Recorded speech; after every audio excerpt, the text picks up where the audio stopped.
population here in Northern Ireland, mostly involved in the food industry here in Belfast. Grand Opera House, Europa Hotel sitting off your left hand side. Now, education today is important here in Belfast. So you have one of our old education establishments on the left hand side. You do have Queen's University up beside the Ulster Museum. Building on the left dates back to 1810. It is a boys' school. And you generally still find that in Belfast, boys and girls schools. I'm not for a minute suggesting that's the reason why our results here in Belfast, Northern Ireland would be about 10% better than you have over in England.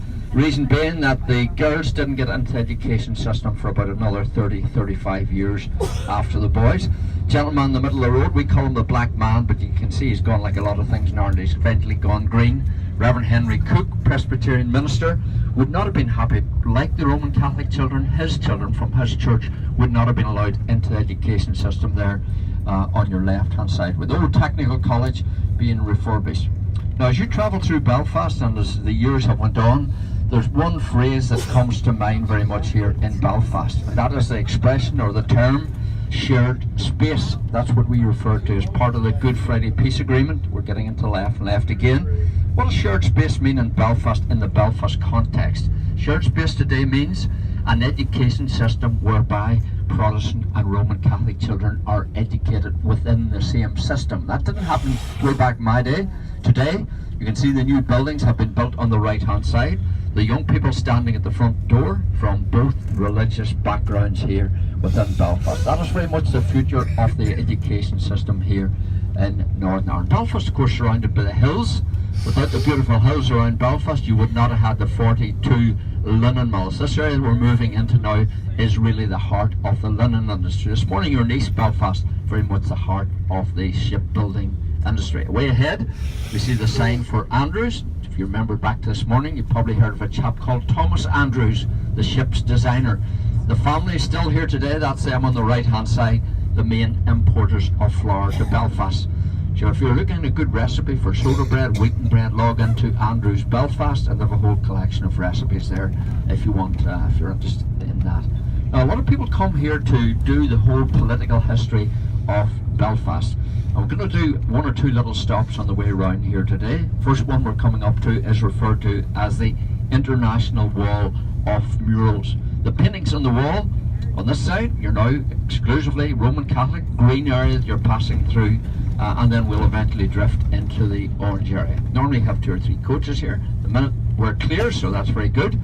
And what you're looking at on the right hand side is the story of the 1916 rising in Dublin. Following that, then you had the separation between North and South here in Ireland. So it starts at the top end there, telling the story of events unfolding, the importing of guns in Dublin, the various addresses that were conducted. James Connolly, who lived at the top end of the street.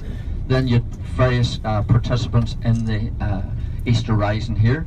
You have the 4 provinces within Ireland replicated there at the bottom on the right hand side, the red hand of Ulster symbolising this area you're in. Probably the one you may be familiar with is the one on the right hand side, the more recent history. And I'm going to let you off here for a photograph, so don't worry, you'll be able to get a good photograph. Is the mural there with the 10 hunger strikers. That's what you're looking onto on the right hand side. If you remember, in particular, the name Bobby Sands possibly jumps out at you. He is the gentleman down in the bottom left hand corner. Of course, the big problem over in London was Margaret Thatcher was in charge. She wouldn't give in to their demands at that particular time. Hence the reason the gentleman standing there with a brown blanket wrapped around him. Those prisoners, political prisoners, well, they wanted to wear their own clothing, t-shirts, jeans, shirts. The establishment wanted them to wear a prison uniform. They called themselves political prisoners. That didn't work. She didn't give in to that. And then they went on to the dirty protest. Now, if it helped me knows, that probably is an indication what that was about. And then they eventually went on hunger strike, Bobby Sands being the first of the hunger strikers that died in that particular period of our history here in Belfast. So that's really what the storyline is. The murals change all the time. You have 2 artists on this side, Danny Devaney and a chap called Marty Lynch. The positive with regard to what you're looking at is the fact that the green and the orange artists are now working together as a team, which is something which is really important. A bit like the education system, the fact they're now being educated together in the same classrooms and environment shows you how much has changed here in the last 15 years. Now, you don't have to stand on the road like this, gentlemen. You get a really good photograph from this particular side here for those that want to get off now and take a photograph at this point. And if you have any questions at this point, don't be afraid to ask me when you're getting off. David, I want you to find not a girlfriend. He said, I want you to find my girlfriend in Belfast. So I said, well, I need to know one or two little things about yourself and this lady. I said, when we were last here, if you glance over your shoulder, you see more of the murals. He turned around and he says, I remember it like yesterday. He says, that would have been 1949. Of course, he was one of the 300,000 American troops that were through here in the Second World War. And we have somewhere in the region of about 600 or 700 GI brides, despite the fact he didn't manage to make it up the aisle. He still had fond memories, put in his hand in his pocket, brought out what he referred to as last love letter with his girl's name, addressed in Belfast. So I researched a little bit, and sadly I discovered that she had died about 20 years ago. But I didn't share that with him. I wanted him to remember his fond memories here of Belfast. But I did ask him, I said, do you mind if I ask what age you are? He said, no problem at all. He says, I'm 97 years of age. But I think it was more to do with the fact he was standing beside his wife and he was just trying to make her a little jealous, you know. But anyway, there you have it. You get all sorts of requests. Now you're entering really the heart of the area where the conflict started here within Belfast. The remnants on your right there of those huge linen mills that we had in Belfast, employing maybe 800 to 1,000 ladies and children. Starting point for the linen mills would have been 8 or 10 years of age. It was brutal at that particular time. The mural, the original mural on this particular stretch, the Falls Road, the Green Road here in Belfast, of Bobby Sands. So it's been done up recently. If you've got your camera on the right hand side there, you'll be able to get a little photo as we cross pass at the next junction here. Just you can see it's on the end of. Now Bobby Sands would have been about a year older than I am, so I suspect his hair probably would have looked more like mine than it does in the picture that you're looking at there on the right hand side. Sinn Féin on the right hand side, our main Green Nationalist Party, Gerry Adams, Martin McGuinness, maybe names you are familiar with. Translate that into English, it means we ourselves. We're going to turn right here just at this next pedestrian crossing, taking us up into the heart of the area that was very much affected by the conflict here in Belfast. If we can make it, if not we'll go up to the next junction if it's too tight. It's always good to put Pat to the test for once or twice during the day. Yeah, he's probably been there already, knowing the roads in Ireland. Of course the old Romans never made it into Ireland here. Got as far as north of Belfast, did a U-turn and went straight back again. What's positive about this area here that you're passing through, this is the area where the trouble started. You notice virtually every house here has been rebuilt. It's not, I'm not exaggerating when I said this area during the conflict at the start of the 60s, the 70s, would have looked almost like Beirut. You can see the homes have been rebuilt. The old mills on the right have been totally refurbished and turned into flats and apartments. And something, again, totally different here on the right hand side. You can see the name of the street called Rose Mill Avenue. And of course below it you have the translation in Irish, so where you have the street names, meaning that both communities feel equally with regard to their identity. Now the reason I did come in here is because we passed Clonard Monastery. Father Alec Reid, sadly no longer with us, died about a year ago, but he was one of the founding fathers of the peace process here in Northern Ireland. Long before the politicians ever got involved, it was the clergy from the different churches that were involved here in Belfast. And you will see Father Alec Reid, well, I've told you he died about a year ago, but you will see him in a piece of art which is coming up in a few minutes' time. Now as we go over the next ramp, look off to the right hand side, you'll see one of these rather ugly peace walls, as people refer to them here in Belfast. Everything green this side, beyond the metal fence on the right hand side, you will be, you have the orange community. So we're turning left at this next junction.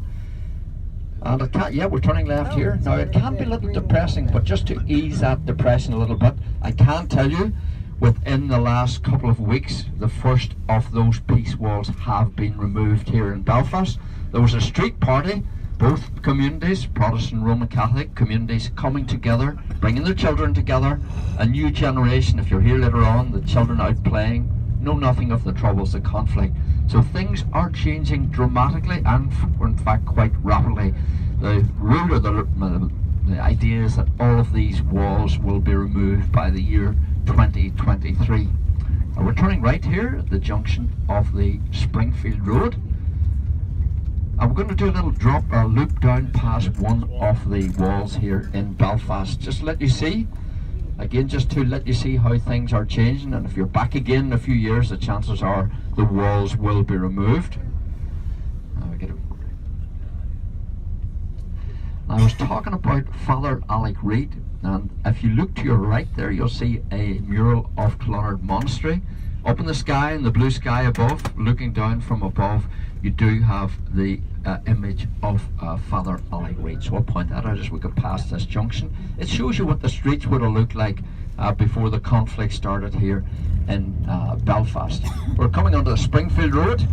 I have been asked several questions over the last few days about the Brexit vote, how it's going to impact on this community. So if you just glance in among the trees there on your left hand side, up in this blue sky directly above this gentleman's head, you'll see the image of Father Alec Reid there portrayed in the clouds there on your left hand side. And hopefully he certainly was a big contributor to the whole peace process. On the orange side, you had one or two of the Protestant ministers heavily involved in that whole peace process as well. And we're turning right, and we're going to drop down past one of the large walls here in West Belfast. Now, if one or two want to get off and take a few photos, you can do that. The coach can go to the bottom, do a U-turn and come back up again, and it will collect those that get off with myself if you want to get a photograph. It's interesting, you have literally political tourism here in Belfast is huge. The peace walls that you're going to see shortly, well, that probably is the main tourist attraction here in Belfast. You do have to factor that in. If you speak to a lot of people, the gates separating the green and the orange, the colours, we're turning right after the white car and we'll go down to the bottom, come back up, and then we'll literally do a couple of minutes at the peace wall, just to let you off, get a photograph and see the hundreds and thousands of inscriptions that we have on the wall. Now you've left the green, you're now into the orange. One of those things from the Brexit vote, if you could often speak to people in Belfast here, the peace process may not have happened but for the European money which have come into the north of Ireland to advance the whole peace process here within Belfast. On your left hand side, you have the little houses, again the children out playing there in the evenings and at the weekends. But if you look to your right, you can see the thousands, tens of thousands of messages. We had a gentleman called Mr. Obama who was here about 18 months ago visiting his Irish ancestors down in the Dublin connection. I understand his grandmother's side is Kearney. They were the makers of fine wigs. Not the sort I need, but the type that the people in the big houses had at that time when it wasn't. We'll go right to the bottom, do a turn and come back up. Yeah, let the taxi back.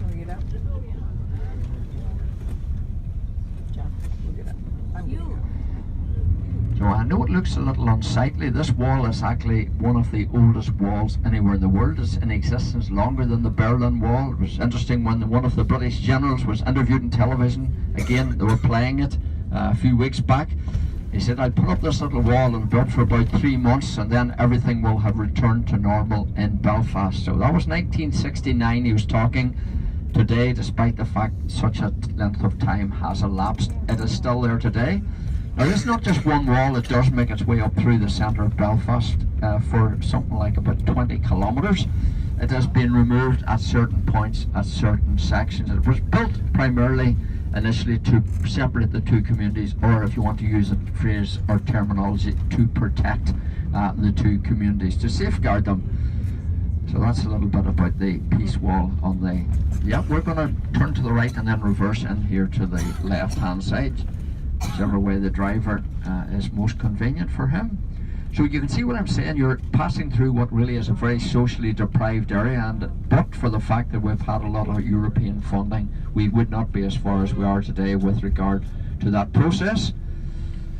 So that influenced people here in Northern Ireland. In fact, if you had been here in Belfast a few days ago, a number of local people have taken the whole issue of Brexit to the High Court here in Belfast. So as I say to people, it hasn't happened yet. It'll be interesting to see how the court ruling goes with regard to the majority of the people here in Northern Ireland voting to remain within the European Union. Despite that, well, that voice has been more or less totally ignored. London is going to impose its wishes again on Northern Ireland and indeed Scotland, who voted to remain within the European